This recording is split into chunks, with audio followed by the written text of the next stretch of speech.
Ndugu zangu wa Tanzania, kama ilivyo ada, kwa majina naitwa kijana mzalendo David Levin Kindikwa.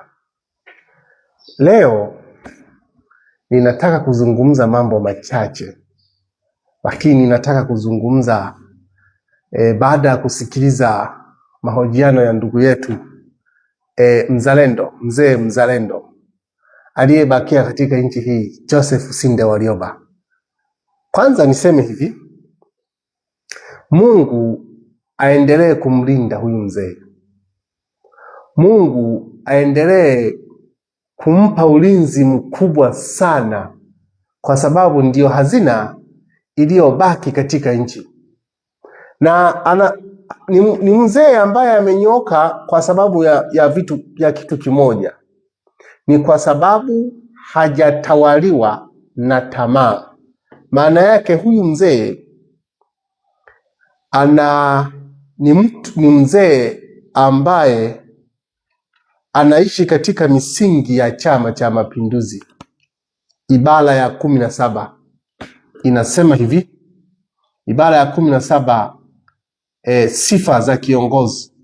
Ibara ya 17(1) inasema awe kiongozi, awe ni mtu aliyetosheka na asiwe mtu aliyetawaliwa na tamaa. Na awe, ibara ya 17(2) awe ni mtu anayependa kueneza matunda ya uhuru kwa wananchi wote kwa ajili ya manufaa yao na maendeleo ya taifa kwa ujumla. Huyu ni mwana CCM kwa imani. Huyu ni kiongozi wa CCM anayeishi katika kiapo cha chama. Kiapo cha wana CCM, kisoma ibara ya nyongeza A sehemu ya 4 nyongeza A, ahadi za mwanachama wa Mapinduzi, Chama cha Mapinduzi. Yeye anaishi katika binadamu wote ni ndugu na Afrika ni moja, lakini nitaitumikia nchi yangu na watu wake wote, lakini nitajitolea nafsi yangu kuondosha umaskini, ujinga, magonjwa na dhuluma. Umaskini, magonjwa na ujinga, magonjwa na dhuluma. Hiyo ni ahadi ya mwana CCM. Huyu mzee anaishi katika misingi ya ahadi ya mwana CCM. Rushwa ni adui wa haki, sitapokea wala kutoa rushwa. Huyu mtu ni mtu ambaye anaishi katika kiapo. Imani ni kiapo. Unavyoapa kwa Mungu na mwana CCM unatakiwa uape. Hichi ni kiapo. Sasa wengi viongozi tulionao leo wamekiuka viapo vyao, ndio maana wanafanya mambo yaliyotokea yale, kwamba cheo ni dhamana, sitatumia cheo changu wala cha mtu mwingine kwa manufaa yangu. Nadhani hata nikiishia hapo, lakini ibara 8 inasema nitasema kweli daima, fitina kwangu ni mwiko. Hichi ni kiapo cha mwana CCM, lakini kiapo cha katiba cha Mtanzania kipo kwa mujibu wa katiba. Kipo kwa mujibu wa katiba. Lakini nimejaribu kufanya analysis ya mambo aliyoyasema ndugu yetu Mheshimiwa Jaji Sinde Warioba. Nimeorodhesha kama mambo mengi tu, kama 8 hivi, hoja kama 8 ambazo kwa kweli kabisa ndizo taifa linapaswa limefikia hapo. Kwanza, hoja ya kuzuia watu kusema. Sasa hivi kumetokea utamaduni wa ajabu sana katika nchi yetu ya Jamhuri ya Muungano wa Tanzania. Yaani kwamba mtu anapotaka kusema, mtu huyu anapimwa, huyu mtu anataka kusema nini. Kama unataka kusema kwa ajili ya kusifia, utaandaliwa mpaka media za Tanzania zipo kwa ajili ya kusifia na hazipo kwa ajili ya kukosoa. Ndio maana yake, kwa maana kwamba ukiwa mkosoaji katika taifa hili la leo, wewe adhabu yako ni kutekwa, kufungwa, kuuawa. Ndipo tulipofikia leo katika nchi. Kama watu watawala wanafika pahala pa kuamua kumnyamazisha mzee Warioba, kumzuia asiongee chochote kwenye umma, yani azime simu, asifanye mawasiliano na mtu yoyote, maana yake unamnyima uhuru wake kama raia wa nchi. Ibara ya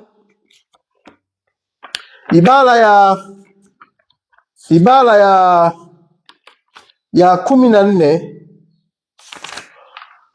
ibara ya 14 ya katiba yetu inazungumza kwamba, ibara ya 18 kwanza inasema kwamba kila mtu anao uhuru wa kuwa na maoni na kueleza fikira zake. Kila mtu anao uhuru wa kueleza maoni anao uhuru wa maoni, wa kutoa maoni, wa kuwa na maoni na kueleza fikira zake. B, anayo haki ya kutafuta, kupokea na kutoa habari bila kujali mipaka ya nchi. Sasa anapokuwa anataka kusema, anajadili jambo, mtu huyu anazuiwa kwamba huruhusiwi kuzungumza juu ya ripoti ya tume ya Jaji Chande.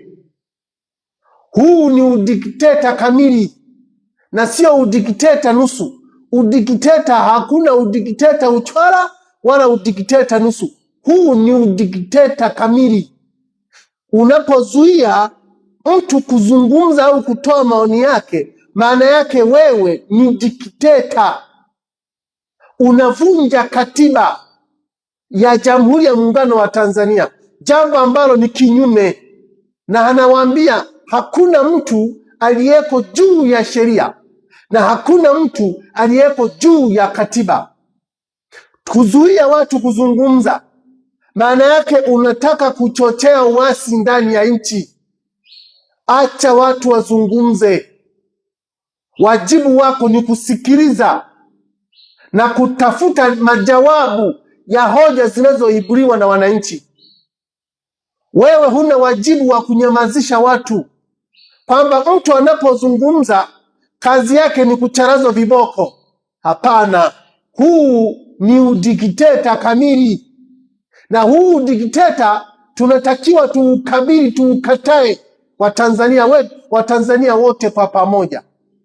Tukiruhusu hali hii ikaendelea, uwe na hakika kwamba hakuna jiwe litakalonyanyuka likasema. Lakini tusikubali jambo hili likaendelea, kwa sababu tunapokuwa tunazungumza, watawala na viongozi waliopewa madhamana, kazi yao ni moja tu, ni kusikiliza na kutatua changamoto zinazoibuliwa na wananchi. Sasa unapowazuia watu wasizungumze, unataka kutengeneza nini katika mioyo ya Watanzania?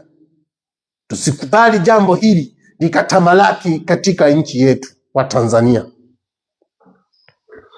Sasa kuna watu wanataka kuzungumzia kuichambua taarifa ya tume iliyowasilishwa mbele ya rais, ingawaje hiyo taarifa yenyewe haijawekwa kwenye public, imezuiwa. Wakati yani kinyume na utaratibu, kinyume na desturi zetu sisi wa Tanzania, kwa sababu tulitakiwa tuone tume wamefanya nini. Na ndio maana nadhibitisha mimi, nilisema toka siku ya kwanza kwamba tume wamefanya kazi yao vizuri na wameandaa ripoti yao vizuri, ila ripoti yao imezuiwa. kuwekwa hadharani. Waliniambia, nilisema tu mimi mwanzoni kabisa nilipoisikiliza tu taarifa ya mwenyekiti wa tume Othman Chande, nikagundua kwamba Othman Chande jinsi alivyokuwa anazungumza, anasoma ile taarifa, alikuwa anatetemeka. Hakuwa na ushirikiano wa taarifa aliyokuwa anaisoma na taarifa waliokuwa wameiandaa, ilikuwa sio yenyewe. Hiyo aliyopewa ni ile taarifa ya kuchakachuliwa. Wamepewa, nendeni mkasome hivi, baada ya kuleta taarifa yao kamili. Taarifa walioitengeneza tume, wametengeneza taarifa iliyo yenyewe, yenye majibu, kwa maana na ndio maana imezuiwa. Watawala wameizuia taarifa ile kuisambaza kwenye umma, kwa sababu wanajua wao ndio victim. Kwa mujibu wa taarifa ya tume, ripoti itengeneza wao, ile original, wao ndio victim. Ndio maana wakaamua kuizuia ile ripoti isisambae na isitufikie sisi wa Tanzania. Sasa hata hicho kidogo tume walichokieleza na chenyewe wanatuzuia sisi, yani wananchi tunazuiwa eti tusipate nafasi ya kuchambua kupitia hicho kidogo walichokieleza tume. Mnazuia watu kusema. Hili jambo haliwezi kukubalika, na Watanzania tusikubali hili jaribio la kunyamazishwa nchi nzima. Watu takribani milioni 70 tunyamazishwe na kikundi kidogo cha watu. Tusikubali. Watu wanazungumza kwamba wamepigwa risasi, wameuawa. Tume inathibitisha kwamba watu zaidi ya 518, tena zaidi ya 518 wamepigwa risasi, wameuawa.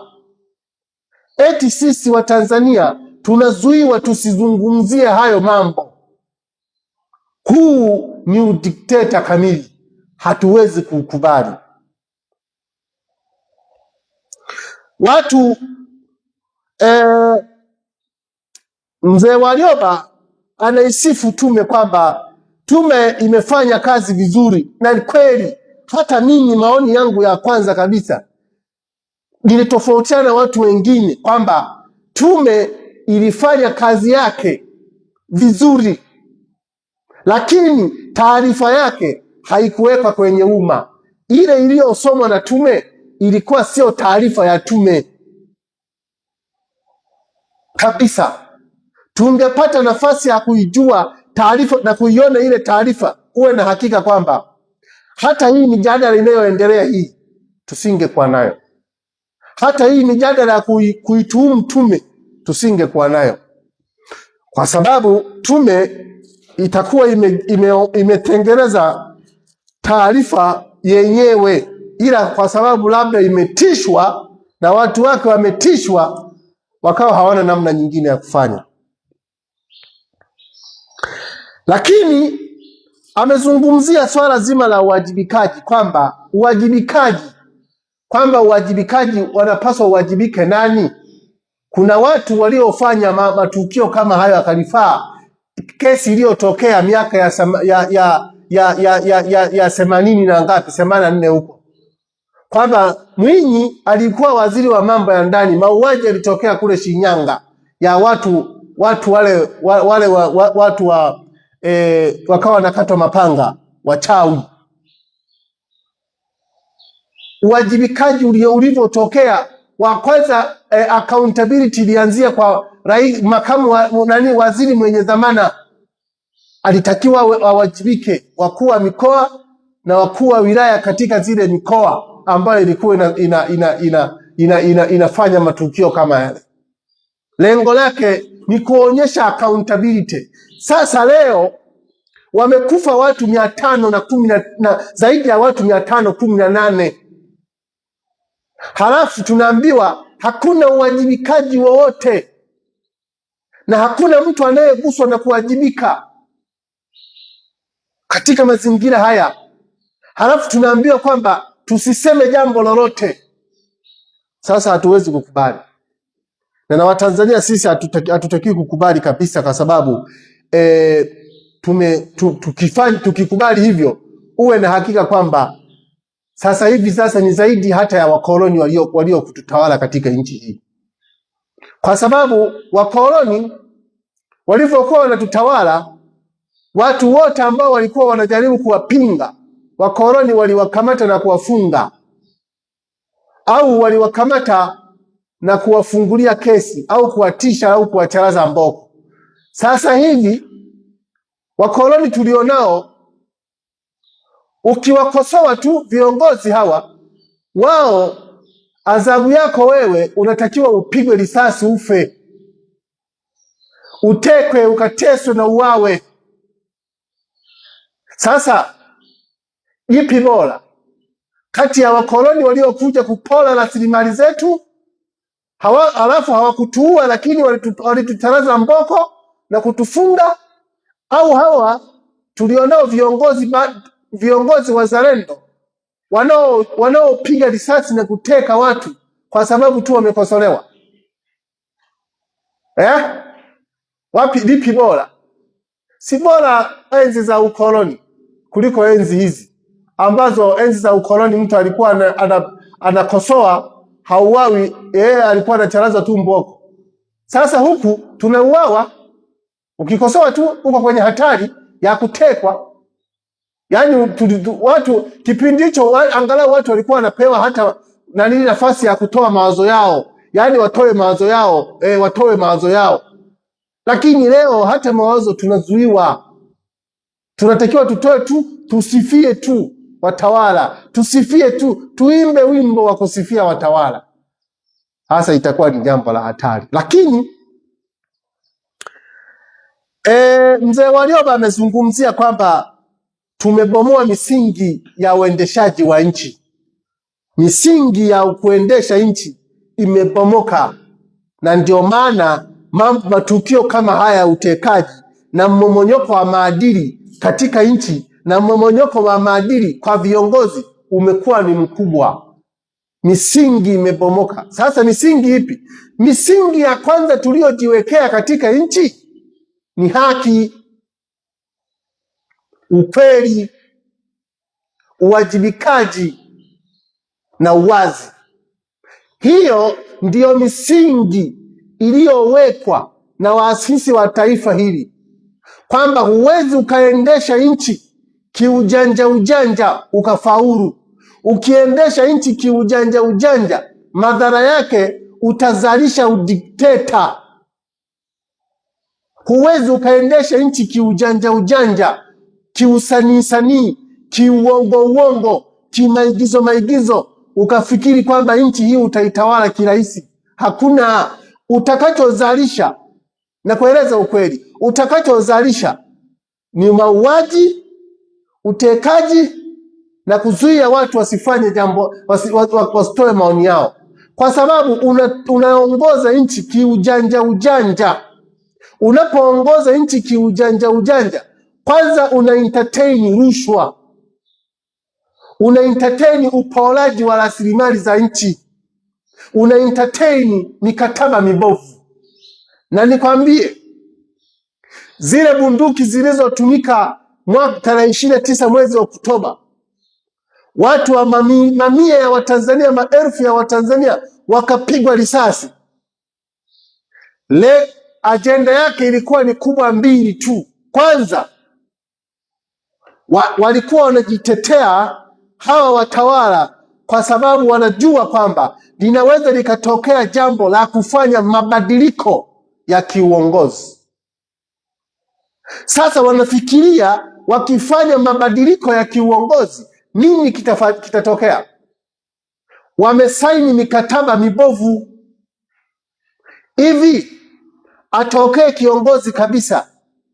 kiongozi kabisa mzalendo katika nchi, aliyesaini mikataba ya DP World, atabaki salama?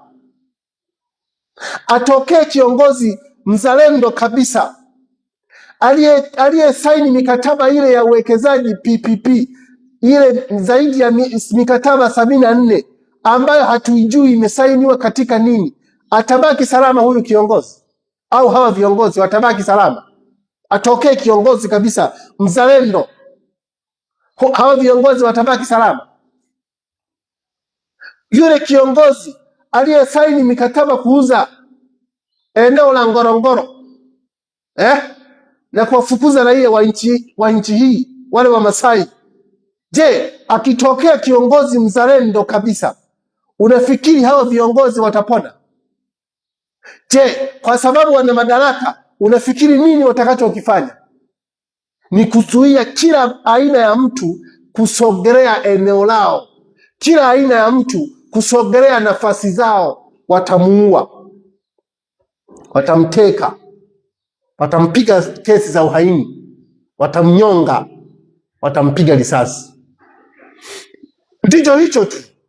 Hofu ya watawala kwa sasa ni hicho, kwamba wamefanya madudu mengi kiasi kwamba hawana namna ya kujitetea katika nchi.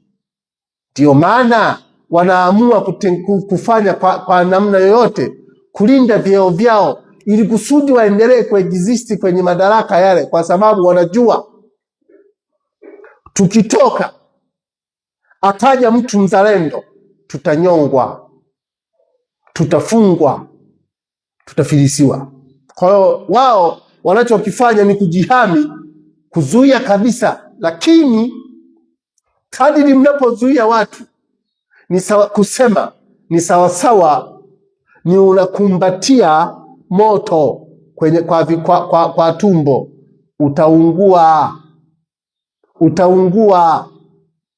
Utaungua, na hakika utaungua.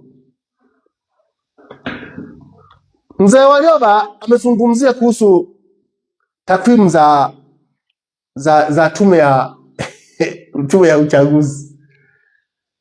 Na mimi nikawa nawaza sana, ni kweli kwamba hivi tujiulize Watanzania, hivi kweli umeshinda kwa 97.6 98 yaani kasoro hivi kweli unaweza ukakubali kwenda kuapishiwa kwenye military base? Yani ninajaribu kujiuliza tu, yani nini hasa kinachosababisha sasa mtu akaapishwa kwenye military base? Ni kitu gani? Eti yani ukaapishwa kwenye military base, yani wewe una ushindi huo wa 98%, milioni 30 na kitu wamekupigia kula wananchi hao, halafu nawaogopa tena wasije kushangilia ushindi wako. Inawezekana vipi?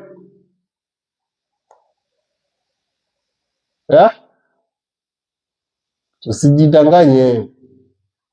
Au ndio zile 2%, au labda ni 2% za ushindi, kwamba mmeshinda kwa 2%, zile 98% zimewakataa. Ndio maana mnaweza kuamua kwenda kujiapishia kwenye yale maeneo ya jeshi.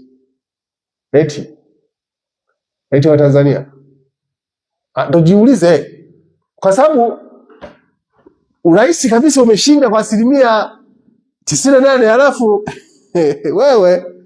wewe kiongozi kabisa, wewe unless labda ni vice versa, zile 98 ndo zimekukataa, zile 2% ndo zimekukubali. Hapo sawa. Sasa unaweza ukajitetea kwa staili hiyo, labda kama ndivyo ilivyo. Sasa ni wakupaje wananchi? Sababu wananchi sasa wale ndio watakiwa wakulinde wewe. Umeshinda, watu watakiwa kulinde raia. Sasa unaogopa tena raia? Hiyo kweli ni swali ambalo mimi nilijaribu kufikiria sana. Ni jambo zito sana, kwa maana kwamba kama hizi taasisi za serikali zinaweza kufanya hivi, au kama tume ya uchaguzi inaweza ikafanya makosa haya ya kufanya forgery, je, viongozi walioshinda kwa forgery wataenda kuwatumikia nyinyi wa Tanzania? Watakuwa na uchungu na nyinyi wa Tanzania? Watakuwa na uchungu na rasilimali zenu nyinyi wa Tanzania? Watawatumikia kwa moyo wa dhati kabisa nyinyi wa Tanzania? Viongozi walioshinda kwa ujanja namna hii wataweza kuwatumikia nyinyi wa Tanzania kwa moyo wa dhati kabisa? Hawezi, kwa sababu kiongozi aliyepigiwa kula kabisa hawezi kufanya hivi. Hawezi kuua watu wanaompigia kula. Hawezi kuua watu waliompigia kula, hawezi. Kwa maana kwamba yeye anawaua nyinyi kwa sababu hawategemei, si ndio maana yake? Tunajaribu kuwaza tu, kwa sababu tunajiuliza, Jakaya Kikwete mwaka 2005 alishinda kwa 81% kama sikosei, kama sio 81, 74 alishinda. Alipokuja awamu ya pili alishinda kwa 61%. Maana yake wananchi, na ukiangalia zile kampeni, ule mukali wa 2005, nchi nzima Kikwete alipokuwa naenda watu walikuwa wanamshangilia, kweli si kweli wa Tanzania? Lakini akaambulia 81%, na Watanzania walikuwa wamehamasika kweli kweli, Watanzania wale akaambulia 81% ya kura zilizopigwa. 2005, 2010 na 2010 Kikwete alikuja kupata 61% ya kura, na wananchi walikuwa wanamkubali, lakini walikuwa wamepunguza ule mvuto kwa wananchi kwa sababu ya matendo yake katika hichi kipindi cha miaka 5-10 aliyofanya katika hicho. Na ile grafu yake yani ya chama ikashuka zaidi. 2015 John Pombe Magufuli akapata 58% ya ushindi. Ingawaje alikuwa na mvuto, wananchi walikuwa na muamini John Pombe Magufuli, lakini aliambulia 58%. Sijajua kama tunaelewana vizuri. Ndio baadaye akaja kupata 84%. Baada ya kuchapa kazi kwa miaka hii 5 wakampa 1%. Lakini na zenyewe tunasikia na zenyewe zilikuwa na tashwishi. Lakini alichapa kazi na akaachia watu waombe kula. Hakufanya mizengo ilikuwepo ni ya hapa na pale, lakini kwenye nafasi ya urais aliwaachia watu waende wakaombe nafasi ya urais, wagombee, washindane kwa sera. Tundu Lissu akaibuka na kura milioni 2 na ushehe. Milioni 2 na ushehe. Hata kama kulikuwa na mazonga ya hapa, lakini angalau kulikuwa na ule mkali na mkuonyesha kwamba kulikuwa na ushindani, na wananchi walikuwa wamehamasika kweli kweli. Sasa 2025 uhamasishaji wa wananchi ulikuwa mdogo sana, na ndio maana tukianza kuangalia kwamba tukiangalia takwimu asilimia hizo sijui kwa kweli walizitoa wapi. Lakini mzee Warioba anashauri kwamba tunahitaji katiba mpya, kuundwa kwa katiba mpya. Ni kweli, kwa sababu hata katiba tulionayo hii ina mambo mazuri mengi, lakini uwe na hakika kwamba haifuatwi. Na hii haifuatwi kwa sababu kuna kundi moja tu linanufaika na hii katiba. Linaweza likafanya mambo yoyote na hakuna mtu anayeweza kulihoji hilo kundi.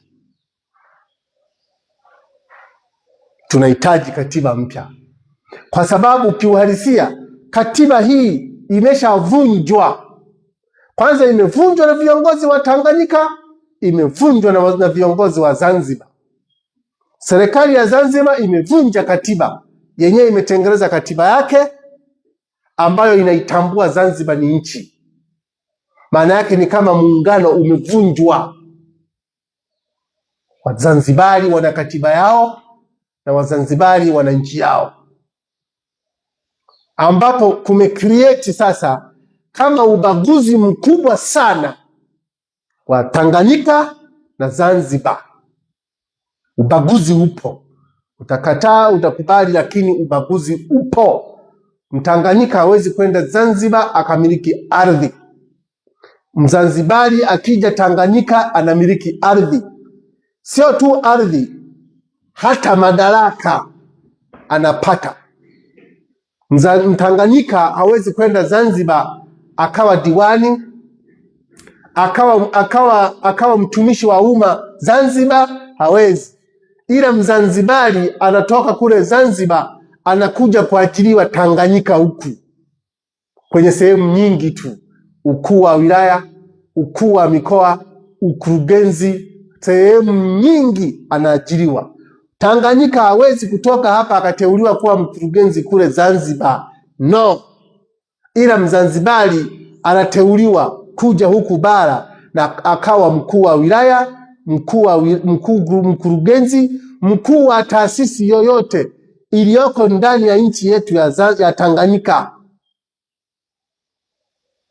Hili ni kero, na ndio maana tunasema hivi, muungano ni kongwa la utumwa ambalo linanyonya Tanganyika na kuchukua rasilimali za Tanganyika na kuzihamishia Zanzibar.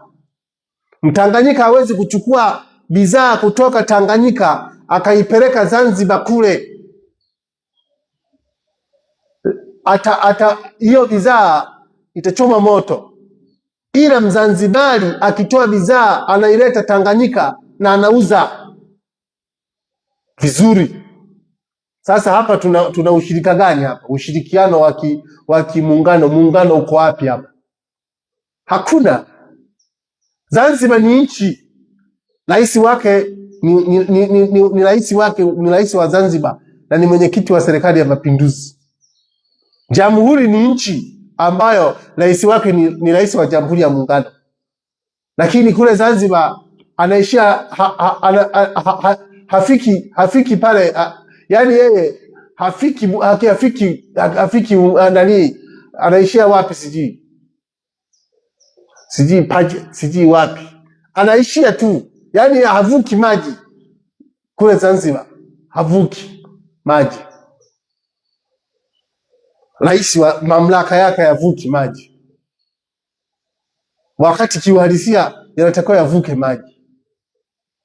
Kwa hiyo ndio hivyo, lakini kiuhalisia, katika kumalizia, mimi hoja zangu za hizi nilizozisema, katiba mpya ni takwa la wananchi, na muungano huu unasaidia zaidi wa viongozi kupora rasilimali za nchi. Viongozi wa bara wanautumia muungano huu kupora rasilimali za nchi, na ndio maana hata kiongozi akitoka Zanzibar, Watanganyika wanamzinga ili kusudi kupitia yeye waendelee kupora rasilimali za nchi. Ndio maana kuna wakati mwingine nazungumzaga kwamba hata Rais Samia kuna wakati mwingine yapo mambo tunamuonea, kwa sababu hivi mkuu wa majeshi anatoka wapi? Si Tanganyika? Mawaziri walioko kwenye baraza la mawaziri wanatoka wapi wengi? Si Tanganyika? Kwa nini wajumbe wa kamati kuu au halmashauri kuu ya CCM wanatoka wapi asilimia nyingi? 75% wanatoka Tanganyika. Zanzibar ni kama 25% tu. Kama wana uwezo kabisa hao wa Tanganyika, wana uchungu na nchi yao. Nakwambia hivi, nchi hii inauzwa na Watanganyika kwa mgongo wa Zanzibar. Nchi hii inauzwa na inaporwa na Watanganyika wenyewe kwa kutumia kivuli cha Zanzibar. Wachache watakuja kunielewa, kuna wengine watanitukana, ila nakueleza ukweli. Nchi ya Tanganyika hii inaporwa na Watanganyika wenyewe warafi kwa kupitia kivuli cha Zanzibar, kivuli cha Zanzibar na kivuli cha Zanzibar. mtakuja kunielewa siku nyingine, sio leo. Ila ukituliza akili kabisa, unaweza ukanielewa. Zanzibar hii,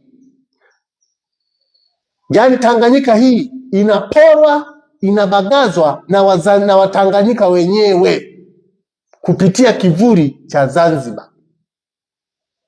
Nikueleza ukweli. Hivi nani aliyesaini mikataba ya uporaji wa makaa ya mawe? Yaani makaa ya mawe, nani aliyesaini mikataba ya uporaji wa makaa ya mawe? Si ni Watanganyika wenyewe? Nani aliyesaini mikataba ya uporaji wa madini kule Shinyanga na Bariadi na Geita? Aliyesaini mikataba ile ya uporaji ya kuuza madini yetu nani? Si ni Watanganyika hawa? Madini yameanza kusombwa toka 1998 94 kule wanatengeneza mikataba ya kuuza maeneo ya Shinyanga. Ni Watanganyika hawa viongozi hawa Watanganyika ambao leo ndio vinara, ndio viongozi wakubwa waandamizi ndani ya serikali, ndani ya chama. Waliuza rasilimali za madini. Hawa viongozi wa Tanganyika ndio waliofanya ubinafsishaji wa mashirika ya umma. Hawa Watanganyika ndio waliofanya ubinafsishaji wa mashirika ya umma. Watanganyika ndio walifanya ubinafsishaji wa mashirika ya umma. Leo Nyerere ameondoka, Mkapa amekuja, wakabinafsisha zaidi Nyerere kulikuwa na viwanda zaidi ya 400 na kitu, lakini vikabinafsishwa na Watanganyika wenyewe. Mashirika ya umma yakabinafsishwa na Watanganyika wenyewe. Leo Samia anakuja, tunamwandama sana. Ni kweli ana makosa yake, lakini kiuhalisia yale makosa aliyoyafanya wanaowafanya Watanganyika, yani yeye anatumika tu kama kivuli au kama ngao tu, lakini wapigaji ni Watanganyika. Wapigaji ni Watanganyika. Juzi kati hapa deni la taifa tulikuwa na shilingi trilioni 60.9 mpaka 2021. Leo tuna trilioni zaidi ya 120. Kuna increment ya zaidi ya trilioni 60. Waziri wa fedha alikuwa ni Mtanganyika. Si ni kweli? Waziri wa fedha alikuwa ni Mtanganyika. Si ni kweli? Sijui. Lakini Watanganyika ndio wanatumia kivuli cha Zanzibar kuipora rasilimali za Tanganyika na kuwasingizia Wazanzibari. Na kueleza ukweli, Wazanzibari wamekataa rasilimali zao zisifanyeje? Zisichezewe. Wazanzibari wamekataa rasilimali zao zisichezewe, ila Tanganyika zinachezewa na Watanganyika wenyewe na sio Wazanzibari. Mtawasingizia Wazanzibari. Wazanzibari wanatumika kama ngao ya kuhalalisha uporaji wa rasilimali za Tanganyika, lakini wanaopora rasilimali za Tanganyika, narudia tena, ni Watanganyika wenyewe. Wanapora rasilimali kwa kutumia kivuli cha Zanzibar. Ipo siku mtakapokuja kugundua, mtakuja kunielewa na tutakuwa tunazungumza lugha moja. Watanganyika wanatumika kuipora Tanganyika kwa kivuli cha Zanzibar. Asanteni sana kwa kunisikiliza. Mungu awabariki sana. Mimi naitwa Kijana Mzalendo.